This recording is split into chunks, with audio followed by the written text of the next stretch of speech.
Nigeria is not a poor country. Africa is not a poor continent. It's a very rich continent.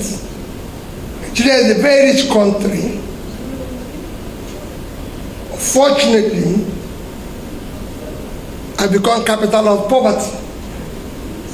It's a big irony. A continent like Africa, second biggest continent in size, second biggest continent in population, with all the young productive age that will drive the world, has become capital of poverty in the world. And when I listen to the resources, and what he concluded and said, they are going to negotiate. What is Ogoni people going to negotiate? The government should be thanking them for coming up with an idea that will turn around the place. You don't need to negotiate. You don't negotiate what you have. I've said it. It's not just Ogoni, the entire Niger Delta deserves apology for wasting their resources and wasting everybody's time. The entire country is rich. I'm not talking about just natural resources. We have it everywhere. Even those who don't have all it takes. We have empty land, all cultivated. Forget about what is underground. Today, little tiny country like Netherlands is with water is 41,000 square kilometers of land. Without water, it's 33,000. Every year they export agricultural products or related 120 billion euros, about $130-something billion, more than 3 times what we earn from oil. They are just 33,000. We have our biggest states today, Niger State, with fertile land, with everything, is 76.3 thousand. It's 2.5 times the size of Netherlands. I'm not talking about what is under. The land is there. It can make all the change. So we have everything. God gave it us for free. Tiny countries like Israel is feeding themselves and exporting agricultural products. Israel is just 22,000 square kilometers. Sambisa forest area that is giving us problems, 60,000. That's 3 times the size of Israel. We're wasting everybody's time here. And we must dismantle it and make it work for our children. We can't go on this way where we are being, our resources, our country is being mismanaged by incompetence. People who lack capacity and compassion. All of us, this is not just pointing the finger to anybody. All of us need to recheck what we're doing. This soil, this areas and everything, if you go to Niger Delta today, the land is destroyed. They have nothing to show for that destruction. And nobody's appealing with them, and they're talking about negotiation. Negotiate what? When the whole place is filled with this. We can't cultivate rice just to feed. They say price of rice, this and everything. Third world countries like Bangladesh is today producing 10 times the amount of rice Nigeria produces. Bangladesh. The entire Bangladesh is 148,600 square kilometers. That is the size of our 2 biggest states. Niger at 76.3 and Borno at 70.8 is almost 148,000. And Bangladesh is producing 50 to 60 million tons of rice, and we can produce 10% of that. Go to Sri Lanka, go to Ethiopia. They are living off tea. They are living off coffee. You can grow that in Mandela. We have Taraba, 54 point something thousand square kilometers of land. With all that, we're not getting anything. So what went wrong here? Why are we wasting everybody and hurting our young people? Yes, there's criminality in the north. There's criminality everywhere. But my dear, it is mass poverty.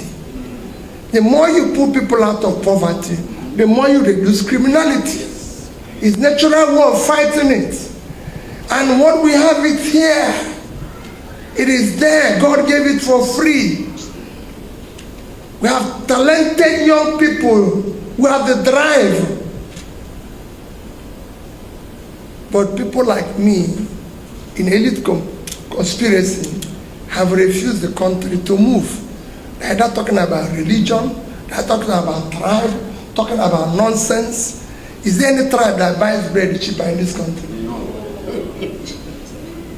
Is there any religion that buys food cheaper? So why is all this? It is time to dismantle this criminality and get the country to work for everybody. And that's what we're saying every day. Let those who have oil, we will help them restructure it. Like he said, tax them appropriately. Let people keep what they have. We organize the country. Even if we're not going to do it tomorrow, let's plan it for tomorrow. In order to get the place to work and be productive. Like he mentioned, Singapore didn't have anything. They offer service. And today, they have all it takes. They don't even have land. They don't even have land. To expand their port now, they're trying to expand their port. Because there's no way they can expand the port. You know what Singapore is doing now? They are borrowing huge money to do their new port under the sea. Because that's where they can find space. Meanwhile, we're still here talking about election. We're voted for, we're not voted for. Carrying talks, breaking people's head, paying price, doing this, wasting everybody's time. Our children can't live with this. It's totally unacceptable. And the young ones, you should be thanking people like back home. Your Majesty, I know you desire negotiation. We have passed that stage. It should be begging you, because they reaped what you have. It was destroyed. They should be the one coming to you to say, we are sorry. Not the other way around. And I've said it. We're going to apologize to the children of this country. We're going to apologize to everybody. If I have opportunity, I will apologize to everybody for having wasted their time. In a country where everything is there. I had an opportunity as I conclude. I was just talking to a general, a retired general. I came from his house to here. I said, sir, I read a book, Growing Apart, by Professor Louis of John Hopkins. It's a book about Indonesia and Nigeria. How two countries, where Nigeria have more resources, grew this way. And that took me to go to Indonesia early this year, met from the ministers to the president to discuss that. They won't come and listen to you. You're talking about taking it to government. They won't read it. Now that they're not here. Every other place, they would have been here. James Robinson wrote Why Nations Fail.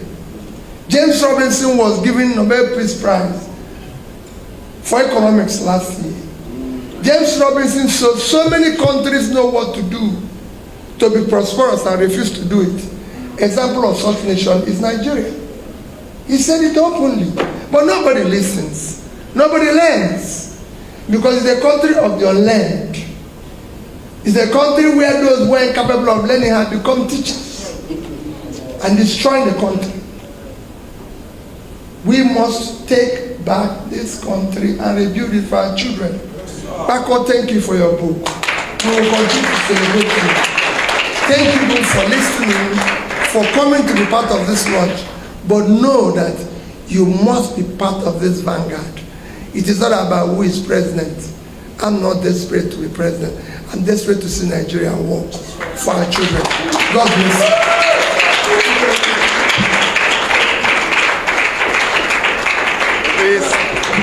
Please, another round of applause.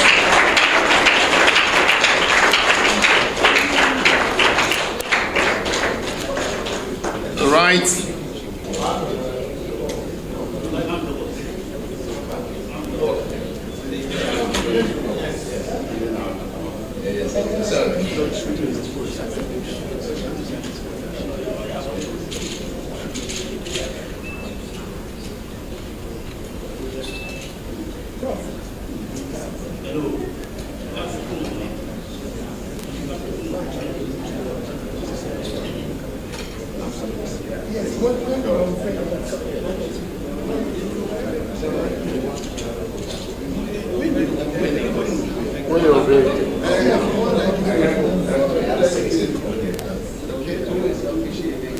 So we unveil this book, praying to Almighty God that this book will go a long way in contributing to better development of Bonimo,